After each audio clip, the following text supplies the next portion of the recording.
الغرة. الغرة نسبهم معروف ومعلوم من الأغر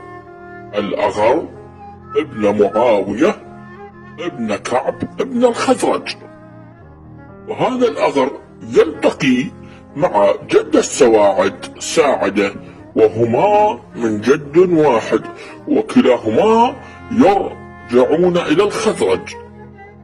أي جد السواعد الجامع يكون عم جد الغرة الجامع، وهما من جد واحد ودم واحد ولحم واحد ولا يتفرقان.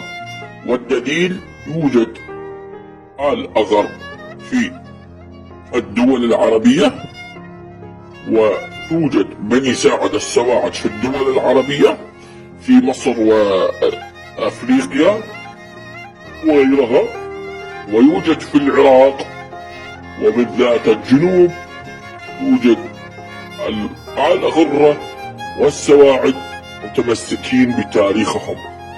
ومن المزورين الذين يريدون الخراب والانشقاقات الذين ينشرون الغرة هم عبادة، فالمعلومات عندنا ليس بصحيح.